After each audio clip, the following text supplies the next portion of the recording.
It takes a village to raise a child. So I'm part of that village, and I still live there in the village. I'm still part of the village. I made a conscious decision to leave and come back. What a great soundbite. We'll be using that one for years to come. Hi again, everyone, and welcome back to the Dr. Z and J-Dub podcast presented by Provenzano's Deli and the Charger Athletic Fund. JW Stewart along with Dr. Z, and we thank you very much for joining us today across all of our social media channels. And as always, our podcast is available on iTunes, Spotify, and Google Play. Our guest today, and we'll get to him in a few minutes, is Darryl Mack, or as we affectionately call him, D-Mack. Darryl Mack, a UNH class of 91, former football player. These days, D-Mack is a vice principal in Yonkers and a member of our alumni board of directors, and a guy I know you've had a chance to get to know a little bit over the last couple of years. And I've really gotten to know him even better in the last few months, and just a really special person and someone that I'm anxious to share with our constituency across the board because of what he does with his life to help others.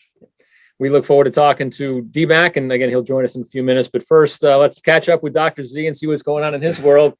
Not much really going on in your world right now. It's kind of boring, isn't it? It's been a unique set of weeks, month. Yeah, we haven't had a chance to do a podcast in a little while. Everyone's been a little bit busy between you and me and D-Mack, but certainly, you're busy to begin with. Now you're, I don't know how many times more busy. In addition to being our athletic director, if people out there have not heard the news, congratulations, you're also our interim president. Yeah, well, thank you. And that officially takes place July 1. But between here and there's a lot of information to download and people to interact with and committees to touch base with and so on and so forth. But suffice it to say, it's the honor of a lifetime, J-Dub, and I'm here to serve as long as I can bring value to this university, to our students, our faculty, our staff, our alumni, and all those who touch our community. Then I'm here to serve, and I say that with an incredibly humble heart, a great deal of humility. Well, I think that will not be a problem. I have no doubt that you're the right person for the job. We're very lucky to have you in any capacity, to have you in two major leadership roles. How are you balancing all this, being AD and interim president? I don't know. Ask staff and students and my wife. Maybe, I don't know anything else, J-Dub. It's well documented that I'm the son of two faculty members, and they were workaholics in their own right. I'm very proud of what the legacy that they left of being educators, first K through 12, and then several different universities between the two of them. And in that effort, they wrote 8 books together and multiple articles. I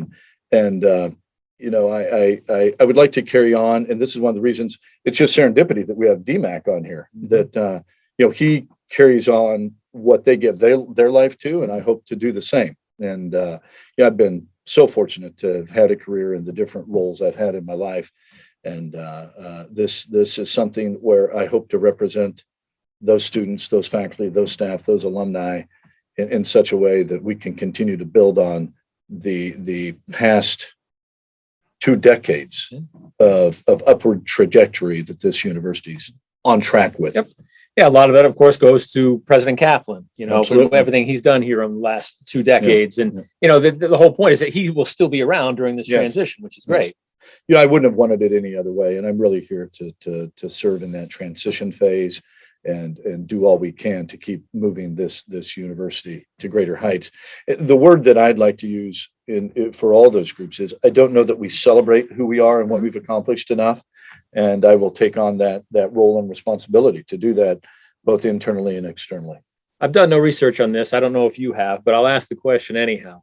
How many athletic directors also serve as a college president in the United States? Are you aware of any? No, and it's not something I ever really thought of in that way. And so I don't know. And I'm guessing it would be small. Yeah. Small. I think I've always, while I've worn that hat for many years, I've probably done that uniquely as well, because deep down inside, I view myself as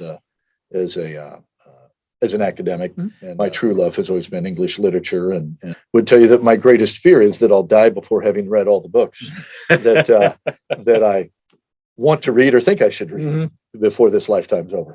Yeah, well, we'll have plenty of time over the next weeks and months to talk more about the academic side of things. We look forward to having President Kaplan on at some point too. But One quick question to you before we get to our guest today, who's very patiently waiting in the wings. So that catch everyone up on what's going on in terms of athletics. Well, there's a lot going on, and you know, much like with fall sports, the highlight right now is men's basketball's advanced to the NCAA tournament and had a great run this winter. You know, track and field during indoor had some great successes. Those are a couple of highlights. I would be remiss if I didn't mention, if you're on campus or if you can view it on the web, watch the construction of the Peterson Performance Center. It's going up. The way in which it's built is that the frame is being built as we speak, and it's an impressive building, and it's there to serve students. That's its primary purpose, and that's what makes it so important. As always, a lot going on here on our campus in West Haven. Of course, we always have plenty of people to talk to, and we're very lucky to have our guest with us today, and that's Darryl Mack, or D Mack, as we affectionately call him, a class of '91, former member of our football team. And D Mack, a vice principal in Yonkers and a member of our alumni board of directors. And Darryl Mack joins us now on the Dr. Z and J Dub podcast. D. You know, J Dub, I can't wait for people to hear Darryl's story. And because it's quite a story, and I may sit back and listen more than I talk, I want to say two things, because we were just talking about my parents. As Darryl and I were getting to know each other at a deeper level, a few minutes in, I go, man, my parents would have loved you. You know, you're like the living example of what they wanted to do in life, and they tried to get so many young people to go into the field of education, whether it be as a teacher or as an administrator, and you've done both. And you know, growing up in Western Kansas, where once in a while we had basketball players come from Yonkers to play for our team. To me, Yonkers is this place that I only see on TV. I mean, it's got this ring to it. You know, it's one of those places that it's like a fairy tale out there somewhere. You know, so he's from this fairy tale place, and he does what my parents probably wished I would have done. And you know, so with that, I'm just going to throw it. What does it mean to be from Yonkers? It's an honor. Yonkers is we're about 20 minutes from New York City. So Yonkers is primarily known for the Yonkers Raceway. I'm very proud and honored to be a lifelong resident of the city of Yonkers. Lived here pretty much my entire life, from adolescent up to being adulthood, and a product of the school system, and still currently lives here. So, I take pride in being, from the city of Yonkers, and I hold that banner with a lot of pride and honor. How did you get from Yonkers to here at UNH? Tell us about your path from where you grew up and how you ended up choosing the University of New Haven. Attended a trade and technical high school. Was recruited by a lot of 1AA schools, such as UConn at the time, University of Delaware, Holy Cross, and UNH, Southern Connecticut State, AIC were all on the radar as well. Unfortunately, I didn't meet the academic requirements for University of Delaware. That's where I had my heart set on attending, because I have a cousin by the name of Kevin Mack. He's a year older than I. He got a full scholarship to the University of Delaware. So I fell on their radar as a result of them recruiting him. Didn't meet the academic requirements, so therefore I had to settle for going to a Division II school. Attended University of New Haven on a visit, fell in love with the campus. It was small enough, it suited my personality. The class size was pretty much similar to high school, 25, 30 students per class. And just the overall community, it felt, it was a perfect fit and perfect match. And it was, overall, I had a great experience as far as athletics and academics. Sorry about that, gentlemen. That's quite all right. Yeah, Dr. Z was saying before about, with his parents both being educators, your path was in some ways kind of predestined. Yeah. D Mack, what did your family want you to be when you were growing up? So now I get the scholarship to attend the University of New Haven. The goal was to major in business administration and then come back to Yonkers and be a contractor. My UNH journey, I would always come back to my high school, visit my former teachers, and they would have me speak to to their classes. So they planted the seed of me becoming an educator. So it wasn't until I graduated, that's when the light bulb went off and said, you know what? I'm destined to go into education. I think that's a great story. And Darryl and I have talked about it before. Rarely do you find that person, especially men, who start off in a different path and come back to education. I've spent my whole life trying to recruit student athletes into being teachers and coaches and this and that. And, with small successes, that this is a giant success because you weren't majoring in education. This took a little extra effort to get you to turn and come this direction. But I just think of all the young men and women, but young men, because we're getting fewer and fewer going into this profession, and our young men need male role models in the K through 12 system. And how do we attract more youngsters into the field? How do you do that, Mack? How do you make sure that you're making an impact with your students? What is it you're trying to teach them, and what are you trying to what are you trying to show them in terms of how to live their lives? One of the things I want my students to understand is all about making commitment, finding your purpose, and being passionate about it. This is, as you know, Dr. Z, this is a thankless job. I don't do it for the recognition and the accolades. It comes from the heart. It comes from within. It's all about making an impact, making a difference, being transparent, and extending yourself beyond the typical workday. Because in this work that we do, what we call education, working with students come from different ethnic backgrounds, this is not a typical 7:30 to 3 p.m. job. This job requires you to work after hours, making home visits, meeting parents where they are, oftentimes meeting parents in non-traditional hours because they have non-traditional working schedules. So it's all about extending yourself to accommodate and meet the needs of the students and the parents.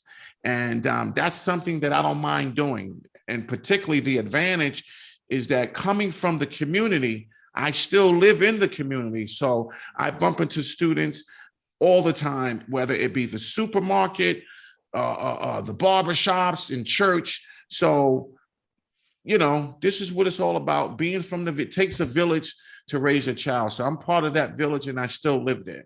Yeah, Mack, you bring up a great point, right? You could go anywhere you want in the United States or the world. Yonkers, obviously, is a special place in your heart.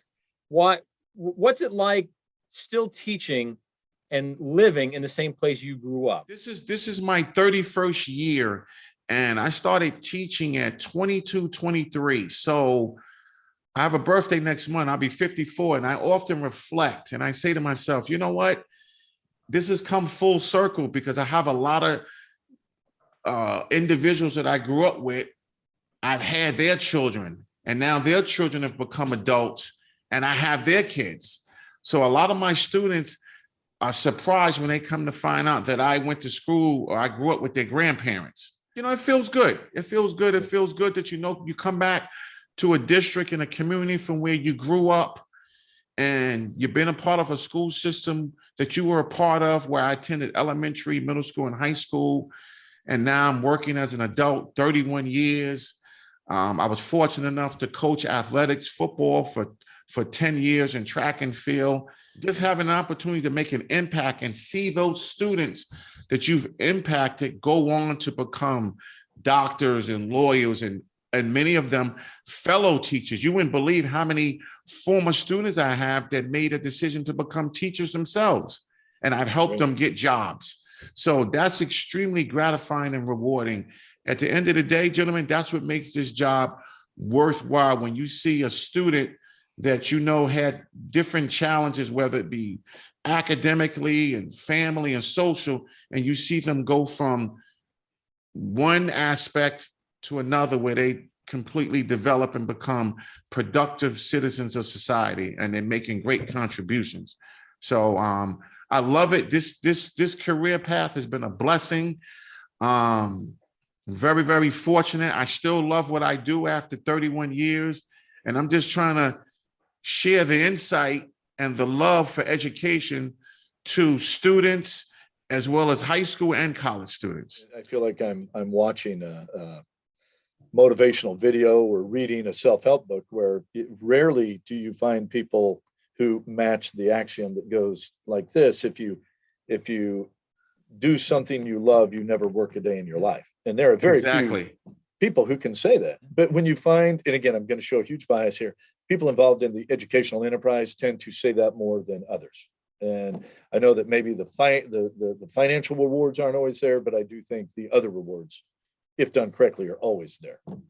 You know, Being involved in education, it has afforded me the opportunity to branch out and allow yourself to be pulled into or delve into different aspects of education, such as like mentoring and overseeing different programs where you're helping young men develop and realizing their full potential. So back in 2014, former President Barack Obama launched an initiative, My Brother's Keeper.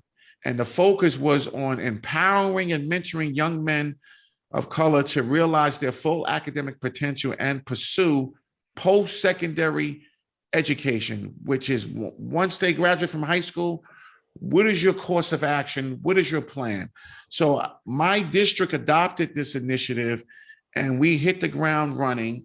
And I was fortunate enough to be empowered to oversee a Saturday program, which consisted of middle school and high school boys, where they attended on Saturdays from 9 to 1.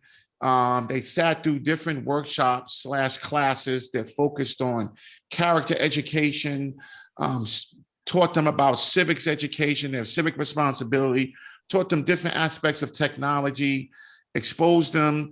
So this was a non-traditional curriculum where it focused more on life skills. Program was very successful. I had 70 or 80 boys enrolled on a Saturday. And I had empowerment speakers come in and speak to the boys about their careers. These were gentlemen who were from the community, who grew up in the same neighborhoods as they currently lived in, but found a way to make it out. Many of them were athletes, many of them were non-athletes, but they found a way through academics, and they found out their purpose early on in life, and they pursued it. And now they went on to become successful attorneys and successful dentists and police officers and firemen, etc. So that being said, people, that's my calling, working with young people and helping them to realize their full academic potential. I'm all over the place. I'm always on Zoom calls. I got a board meeting here, I got a board meeting there, but I love it. It's in direct alignment with my focus and my purpose of working with young people. So my message to high school and college students, when you find your purpose, and you said it so clearly, Dr. Z, you're not working. Because I love getting up every day knowing that I'm going to impact some young person in some capacity. And it doesn't always have to be academics, to just help them realize whatever challenges that they may be experiencing, that this is only temporary. There's a brighter day. There's light at the end of the tunnel. That's inspiring. That really is. And you know, D-Mack, as you say that, I'm thinking of a conversation I had with someone last week. I've known so many people that have the Sunday night dreads they dread Monday morning.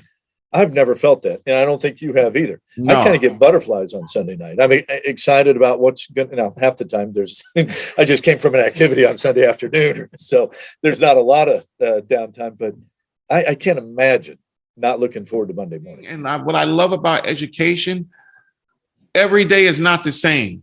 Every day is always a unique experience. And that's the beautiful thing of working with young people, because they always present a different challenge and a different experience daily. As I tell them, I'm very fortunate and lucky to be working with you. I'm learning as just as much from you as you are learning from me. You know, and whether it be K through 12 or universities, we certainly, part of our jobs as administrators is to watch the bottom line and pay the bills and build a reserve and so on and so forth. That's not what you do 24/7. Whereas out in most businesses, you're chasing that bottom line, Yes, sun up to some down, and that changes your perspective. You know, you and I can go from a meeting about finances and go interact with students the next Yes. hour. And there's something about that keeps you moving forward. It's a whole genre of different subjects that keeps you on your toes and keeps you fresh. There's no other way to put it, but I love what I do. Mack, your students in Yonkers are very lucky to have you. We said this is your 31st year in education. Hopefully you got another 31 years in you, because there's a lot more educating to do. And like I said, they're very lucky to have you, and we're very lucky to have you here as a member of the Charger family and Charger Nation. Thank you for everything you do for us, D-Mack. Thank you. I appreciate it, and thank you for having me. I look forward to getting involved with more initiatives with the university. Keep that phone close. We may be borrowing on that skill set from time to time. So yes, I look forward to it. D-Mack, Darryl Mack, class of 91, vice principal in Yonkers and a member of our alumni board of directors. D-Mack, thanks for joining us here on the Dr. Z and J-Dub podcast. Thank you, gentlemen. Enjoy the rest of the day. Thank you for having me. Well, Dr. Z, as we wrap up another podcast here, I mean, another glowing example of what the University of New Haven can produce. Yeah. D-Mack graduated here in 1991. Doesn't matter, 91, 2021. The fact that we continue to have some wonderful people who make a huge impact in life. And I don't know if you make a bigger impact. It certainly is an educator. Like communication's a two-way street. Education, as D-Mack said, is a two-way street. And he's doing some very, very important work and has for 3 decades. We can take so many phrases or sound bites out of what he said and populate the university universe here, from career development to our alumni to our students, and talking about passion and purpose. And I don't know, I've ever heard another person say how much they love what they do. Yeah. That's refreshing. It is. It is. Education, you've been in it. It can be difficult at days, but you can see the passion in his voice. You can see it in his eyes as well, right? How much he really enjoys doing this. And like I said, the folks in Yonkers are lucky to have him as a teacher. And amazing to think that he's taught, generations now of kids. It's pretty unbelievable. I'm looking forward to the different ways in which we can incorporate him with our students. And he and I've talked about several of those. And the neat thing about Darryl, there's nothing self-serving about it. He just wants to give back. Yep. And I'm sure there'll be plenty of unique opportunities for that. Yep. So are we going to have to rename this the President Z and J-Dub podcast? No, we're going to keep it right where it's actually. You're still the point guard. Well, I got a good partner. I'm happy to throw you the ball. Again, congratulations on being named interim president, Dr. Z. We're very lucky to have you in that capacity, and again, as our AD. That'll wrap up another edition of the Dr. Z and J-Dub podcast, presented by Provenzano's Deli and the Charger Athletics Fund. As always, thanks for joining us across all of our social media channels. For Dr. Z, for Broccoli Rob Thompson, our producer, for our executive producer, John Mays, I'm J-Dub. Thanks for watching, everyone. We'll see you next time. Made some lifelong friends, had a great academic experience. As a vice principal, the phone's always ringing. That's part of it. It's a good prop.